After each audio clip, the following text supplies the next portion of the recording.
Ezekiel chapter 39. As far as I could see, there was no connection with any other part of the programme, but presumably this is finishing off a series that was done last year sometime.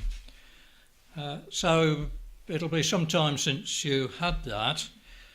So Ezekiel chapter 39 really brings to a climax the series of chapters dealing with the restoration of Israel. It starts back in chapter 33, where Ezekiel is spoken of as a watchman to tell the people of Israel the way that they should go. Chapter 34 deals with the nation of Israel as sheep and as their shepherds, leading them in the right way, as they should. But of course there was plenty wrong in those days. Chapter 35 deals with the downfall of Edom. And then chapter 36, the land is restored and the people are coming. Chapter 37, you've got the dead nation of Israel being brought back to life. And then in chapter 38, the well-known chapter, Israel having been brought back, at least partly, to the land, then the land is invaded by a series of nations from the north. So now chapter 39 deals with the aftermath of that attack from the north, recorded in chapter 38. One or two bits are repeated, but it goes on. Chapter 39, verse 1, Therefore, thou son of man, prophesy against Gog, and say, Thus saith the Lord Yahweh, Behold, I am against thee, O Gog, prince of Rosh, Meshech, and Tubal. So you've got this leader who leads the greatest concentration of firepower that there has been in the history of the world, coming down on the land of Israel. Here is the great final conflict. Verse 2, I will turn thee back and leave but the sixth part of thee, and will cause thee to come up from the north parts, will bring thee upon the mountains of Israel. So if Israel loses 2/3, well, the invaders are going to lose 5/6 of their army. Verse 3, I will smite thy bow out of thy left hand and will cause thine arrows to fall out of thy right hand. Their armaments are going to be shown to be useless against the Christ and the saints in the land. And then verse 4, Thou shalt fall upon the mountains of Israel, thou and all thy bands, and the people that is with thee. I will give thee unto the ravenous birds of every sort, and to the beasts of the field to be devoured. Here we have a first of several connections with the 1st of Samuel chapter 17. Anybody know what's in 1st of Samuel chapter 17? David and Goliath. So if we have a look at, if you have your Bible open at 1st of Samuel 17, I'll go from Ezekiel chapter 39. Verse 4 of Ezekiel 39 says, Thou shalt fall upon the mountains of Israel. In 1st of Samuel chapter 17 and verse 49, David put his hand in his bag and took thence a stone and slang it and smote the Philistine in his forehead, that the stone sunk into his forehead and he fell upon his face to the earth. So there's a falling. So the conflict between David and Goliath foreshadows the conflict between Christ and the saints and this northern invader. We saw the birds of every sort. Well, verse 46 of 1st of Samuel chapter 17, and all this assembly shall know that Yahweh saveth not with sword and spear. Verse 46. This day will Yahweh deliver thee into mine hand, and I will smite thee and take thine head from thee. I will give the carcasses of the host of the Philistines this day unto the fowls of the air and to the wild beasts of the earth, that all the earth may know that there is a God in Israel. Very similar language to Ezekiel chapter 39.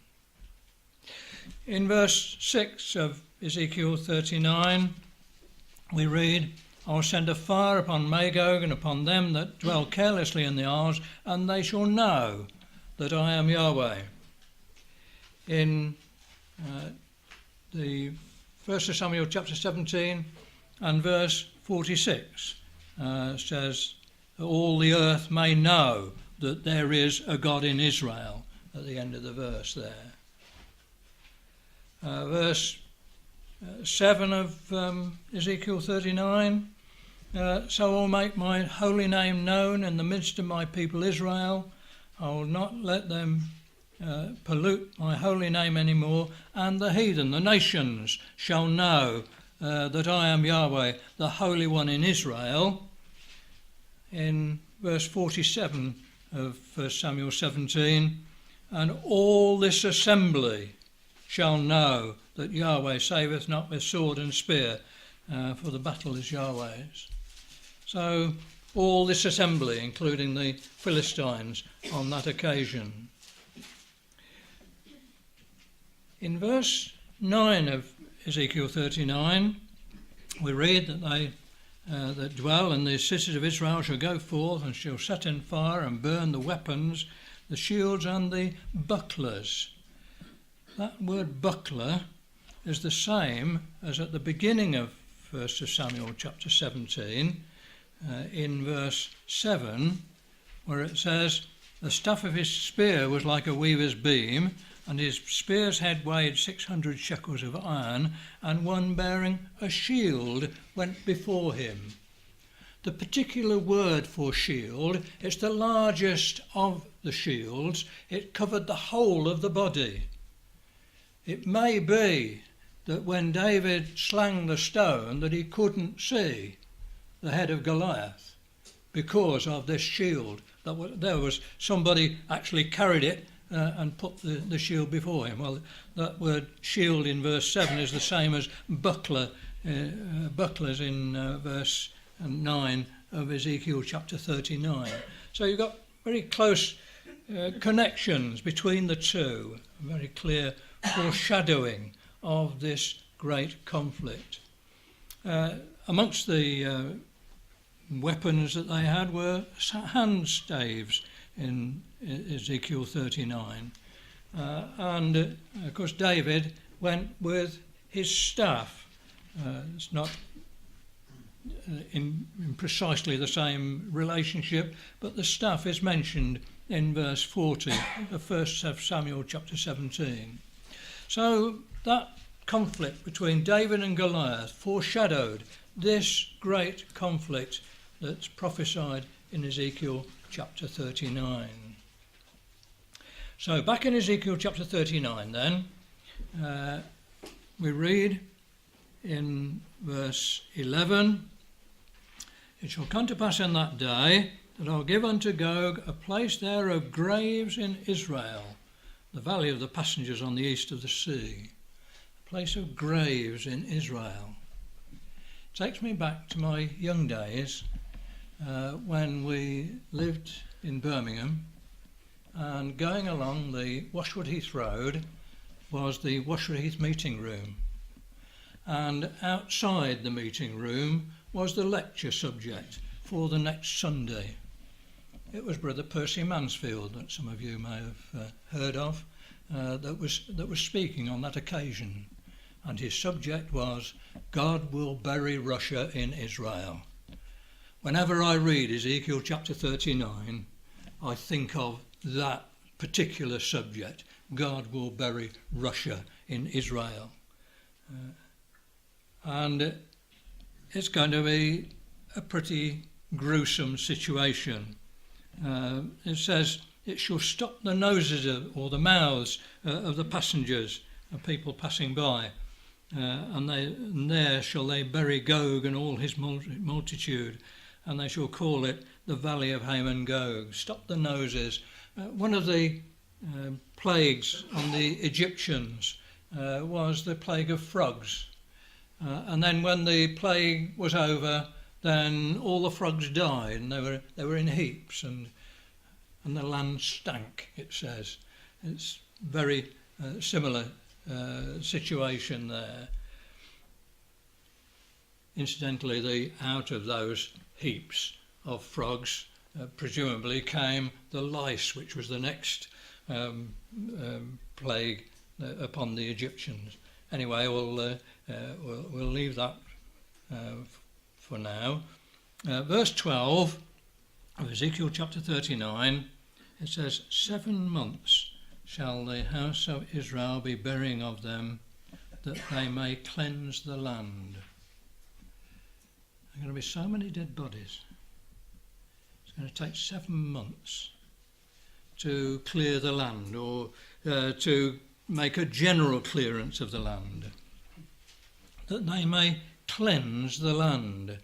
That seems to be part of the purpose of clearing the land. The first time we read of that word cleanse is in the book of Genesis in chapter 35, and I think it's got a lesson for us. The land has to be cleansed of this great host that have come to invade the land.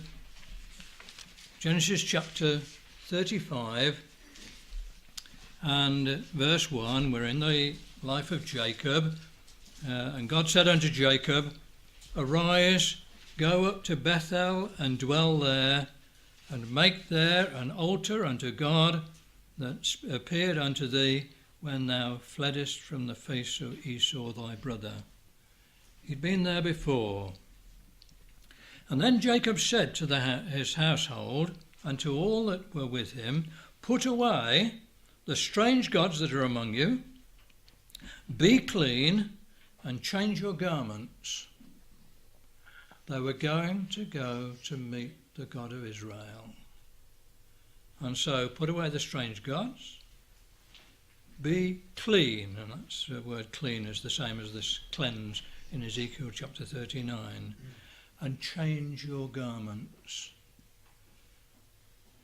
It used to be a tradition in this country to have Sunday best. It's gone now, but let us beware, brethren and sisters. There is a right attitude of mind, a right form of dress to wear when we come, particularly on a Sunday, to remember the Lord Jesus Christ. He goes on to say, he says, Let us arise and go to Bethel, and I will make there an altar unto God, who answered me in the day of my distress, and was with me in the way which I went. Just hold on to that distress in your mind just for a moment or two. We'll carry on in Ezekiel chapter 39 because they cleanse the land. It's in verse 12. Verse 14 says to the passengers of those that remain upon the face of the earth to cleanse it. And verse 16, also the name of the city shall be called Hamona. Thus shall they cleanse the land. So the land is going to be cleansed. It's going to be a holy land. It's going to be a great attraction for the whole of the world when they're going to come to this land to worship the God of Israel. And so the land is going to be cleansed. Verse 14 says, They shall sever out men of continual employment. That word sever out is right back in Genesis chapter 1. It's the word when God divided the light from the darkness, and the light he called day, and so on. So they were separated. The work of God in the establishment of the kingdom is a work of separation. It's all dividing is happening all the way through the first chapter of Genesis. And God is dividing his people from the nations around to be his people, that they may join together in his kingdom. This is the great work of God. And these people, these men, will have a particular work to do. They're separated for that work. And it's part of God's work of developing things for the kingdom. In verse 17 it says, "And thou, son of man, thus saith the Lord Yahweh, speak unto every feathered fowl, to every beast of the field, assemble yourselves, come, gather yourselves on every side to my sacrifice, that I do sacrifice for you, even a great sacrifice upon the mountains of Israel, that ye may eat flesh and drink blood." It's a pretty gruesome sight, but it's pretty similar language to the book of Revelation in chapter 19, when probably at a later stage, there's going to be more conflict, mainly in Europe probably. Revelation chapter 19 and verse 17, "I saw an angel standing in the sun, and he cried with a loud voice, saying to all the fowls that fly in the midst of heaven, Come and gather yourselves together unto the supper of the great God, that ye may eat the flesh of kings, and the flesh of captains, the flesh of mighty men, and the flesh of horses, and of them that sit on them, and the flesh of all men, both free and bond, both small and great." So the carcasses are going to be consumed by the birds and the beasts. It's going to be a great victory over all this amassing of the power of man. In verse 6 of Ezekiel 39, it says, "I'll send a fire and Magog upon them that dwell carelessly in the isles, and they shall know that I am Yahweh." Verse 7 says, "I will make my holy name known in the midst of my people Israel." And it's going to be made known first of all to the nation of Israel. The other nations are going to know, but first of all he's going to make himself known to the people of Israel, and it's going to be the one great event in the history of the people of Israel. Let me just show you the way that God is involved with his people. In the Isaiah chapter 63, we read of this movement from Bozrah and the conflict that there has been there. But referring back to the children of Israel in their wilderness, in the wilderness as they came out of Egypt, in verse 9 of Isaiah chapter 63, it says, "In all their affliction, he was afflicted." God identified himself with his people, and the angel of his presence saved them. In his love and his pity he redeemed them, and he bare them and carried them all the days of old. And that word affliction, incidentally, is the same as the distress that Jacob mentioned in Genesis chapter 35. So God is involved with his people. In John chapter 11, we have the record of Lazarus, who is ill at the start of the chapter. John chapter 11. News comes that he whom thou lovest, verse 3, is sick. The word therefore lovest is phileo, affection. And then verse 5 says, now Jesus loved Martha and her sister and Lazarus. And the word loved there is the word agape.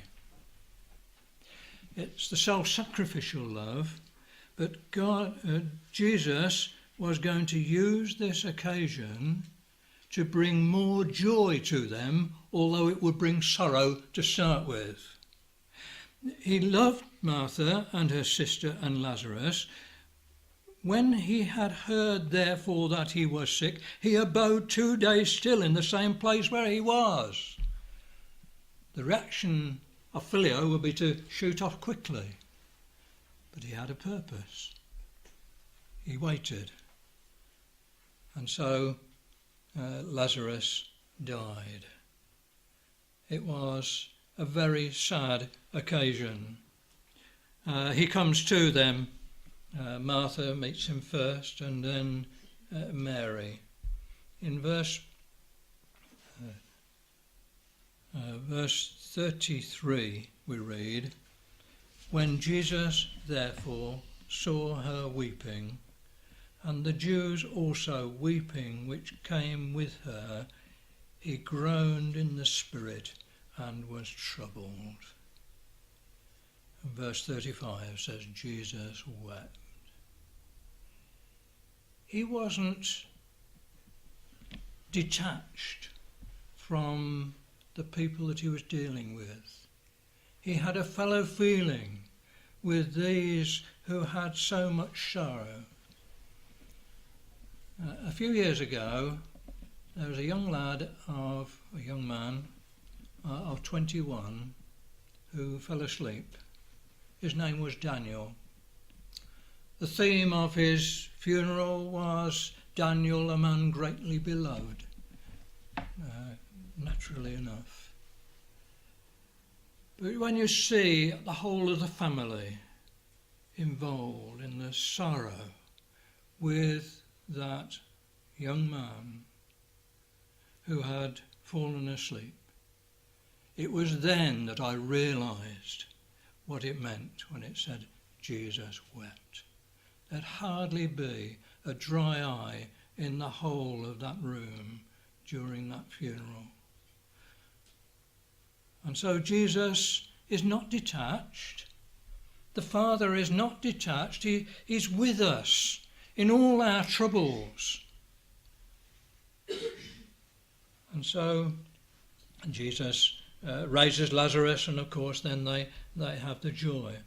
But Luke chapter 19 records Jesus' entry into Jerusalem, acclaimed as the great one that God had sent.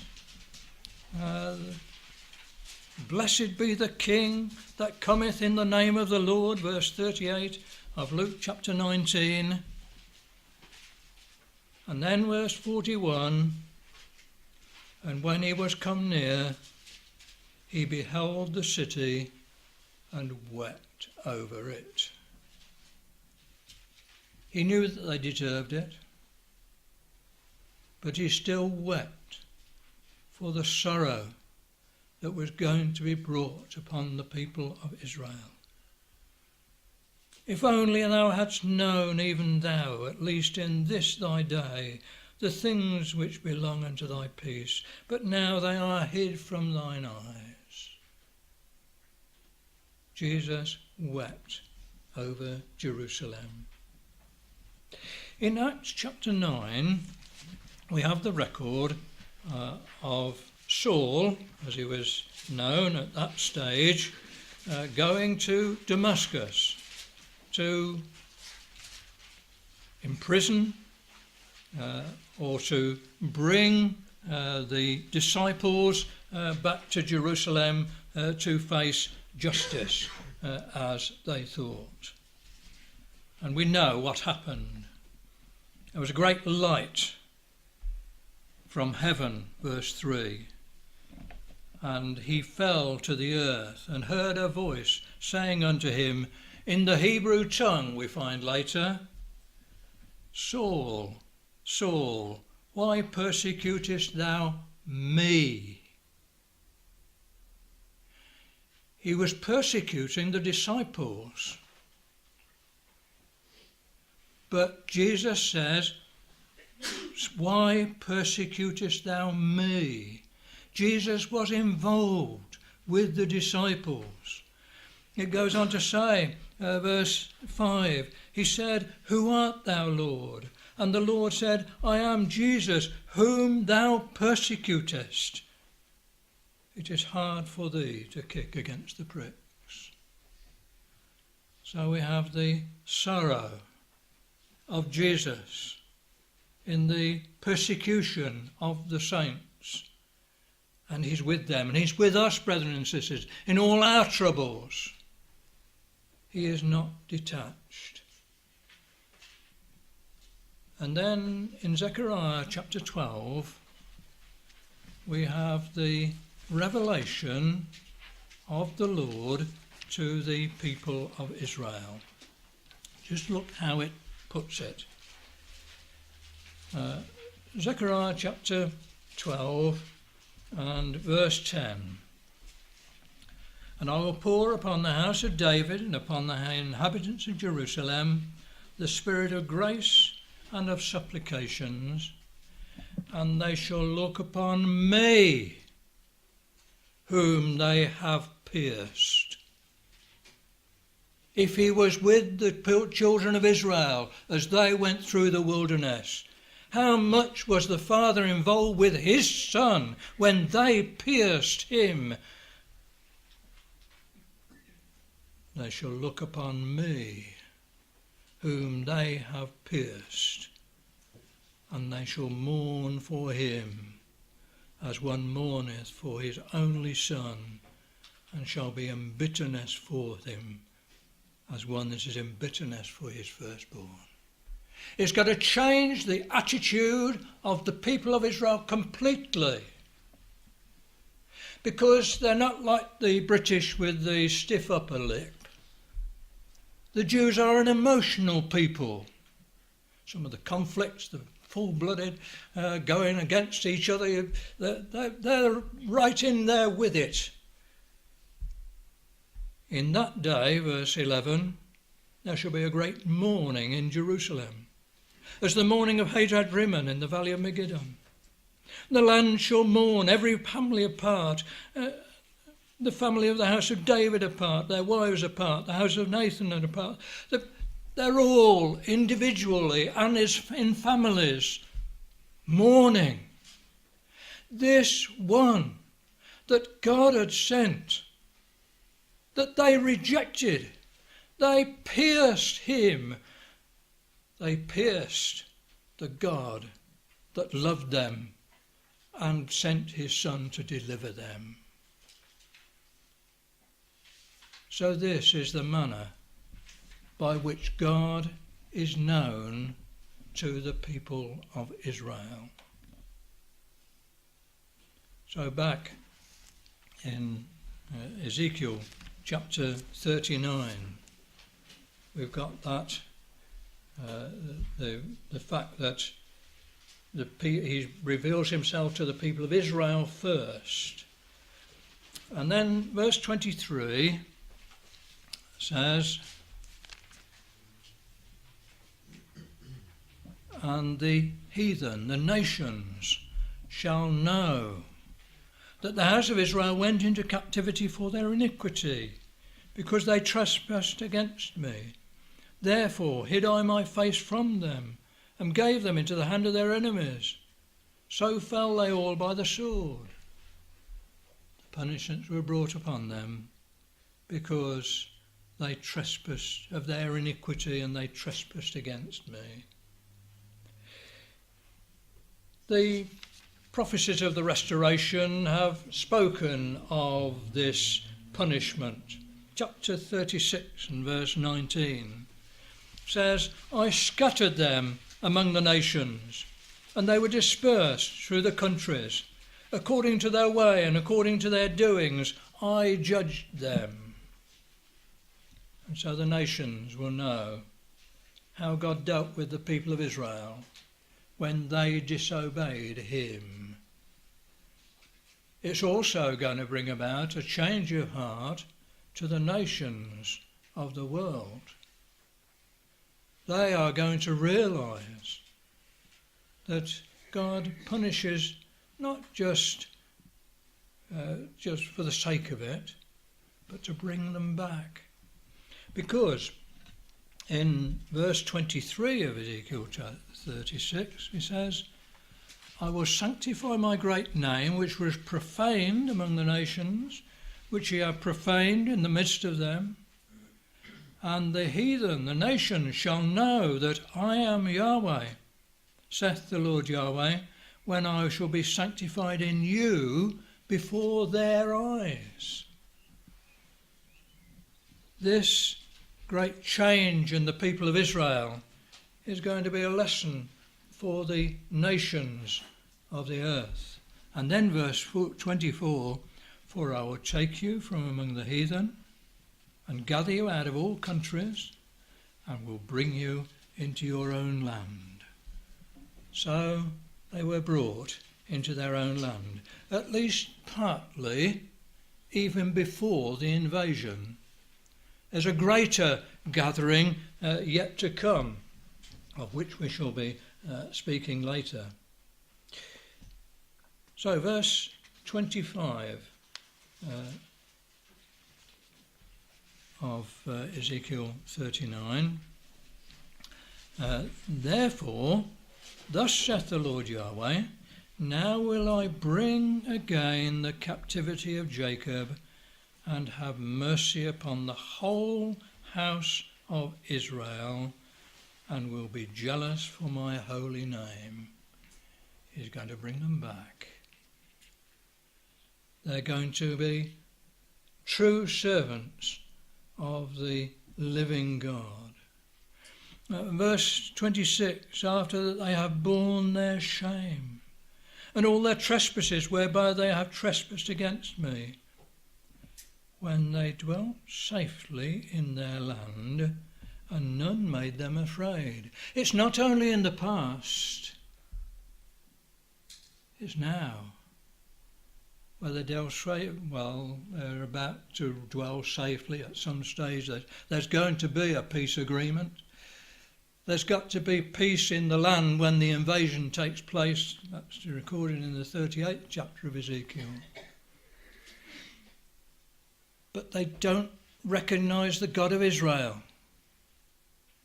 They don't recognise the hand of God in their victories over the nations around them. They trespassed against me when they dwelt safely in their land, and none made them afraid. And so they will suffer their shame by that great invasion. Back in chapter 36 and verse 25, we read, then will I sprinkle clean water upon you, and ye shall be clean. From all your filthiness and from all your idols will I cleanse you. The nation is going to be cleansed. Verse 26, a new heart also will I give you, and a new spirit will I put within you. And I will take away the stony heart out of your flesh, and I will give you a heart of flesh. They're going to be willing servants of their God. They're going to love their God as they should. So we've had the invasion of Armageddon, which is described in Ezekiel chapter 38. But after the invasion, in Revelation chapter 14, we read of a development that goes out from the kingdom as it is established when Jesus is in Jerusalem. He will establish peace in Jerusalem on the ruins of the invading force. But in Revelation chapter 14 and verse 6 we read, and I saw another angel fly in the midst of heaven, having the everlasting gospel, the gospel of the age, the Aeonian gospel, to preach unto them that dwell on the earth, to every nation and kindred and tongue and people, saying with a loud voice, Fear God and give glory to him, for the hour of his judgment is come, and worship him that made heaven and earth and the sea and the fountains of waters. Worship him that made heaven and earth. I don't think they'll think much of the theory of evolution in those days, brothers and sisters. So that gospel is going to go forth to all the nations. In the prophecy of Micah and chapter 5, we have prophecies concerning the Lord Jesus Christ. In verse 2 we read of his birth in Bethlehem Ephrata. Verse 5 says, Micah chapter 5 and verse 5, This man shall be the peace when the Assyrian shall come into our land, and when he shall tread in our palaces, then shall we raise against him 7 shepherds and 8 princes of men. So the Assyrian coming down into the land, that's what Ezekiel's been talking about. They shall waste the land of Assyria with the sword, and the land of Nimrod in the entrances thereof. So he's going to go out of Jerusalem, and the Assyrian is going to be subdued. Thus shall he deliver us from the Assyrian when he cometh into our land, and when he treadeth within our borders. And then the gospel goes forth to the nations. And verse 7 says, The remnant of Jacob, that's those that are scattered among the nations, shall be in the midst of many people as a dew from Yahweh, as the showers upon the grass, that tarrieth not for man, nor waiteth for the sons of men. Part of that message to the nations is to let his people come back. And to those that let them come back, the remnant of Jacob will be in the midst of many people as a dew from Yahweh, as showers upon the grass that tarrieth not for man. It's going to be a blessing. The nation of Israel is going to be a blessing to those nations that let them go back. But verse 8 goes on to say, And the remnant of Jacob shall be among the Gentiles in the midst of many people, as a lion among the beasts of the forest, as a young lion among the flocks of sheep, who if he go through both treadeth down and teareth in pieces, and none can deliver. Those that will not let them go back, they will fight their way back. And so God will gather his people Israel together. In Ezekiel chapter 20, we have a prophecy of their restoration.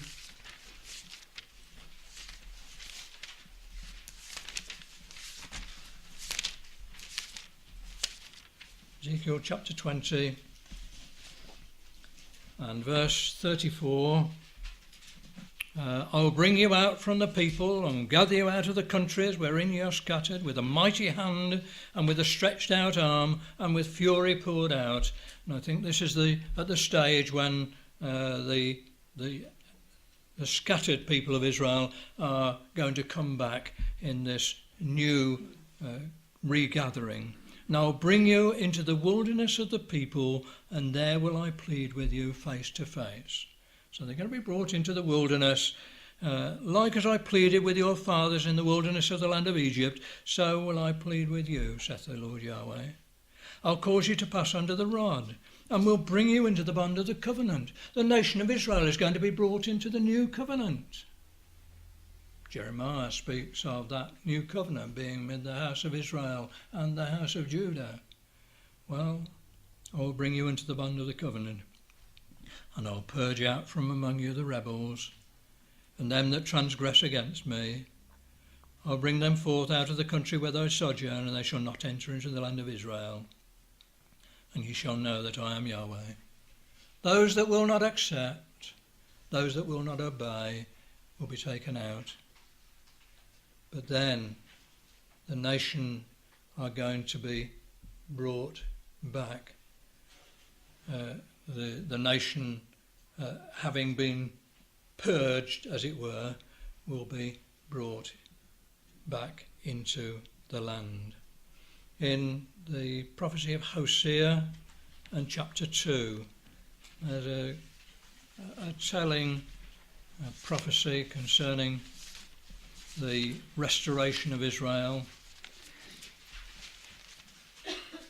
Hosea chapter 2 and verse 14, the Israel as the wife of God, as it were, have been cast off because they have forsaken him. But therefore, behold, I will allure her and bring her into the wilderness and speak to her heart.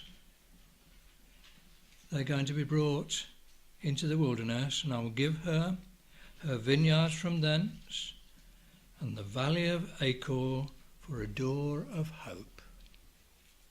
The valley of Achor was where Achan was stoned because he had brought the abominable thing in the destruction of Jericho. But the valley of Achor is going to be a door of hope. The phrase, the Hebrew for a door of hope, is Petach Tikva, and that's the name of one of the early settlements of the people, of the Jews back in the land. It's like, a bit like a suburb of Tel Aviv nowadays, but it's a town in its own right. Petach Tikva, a door of hope. And she shall sing there as in the days of her youth, and as in the day when she came up out of the land of Egypt.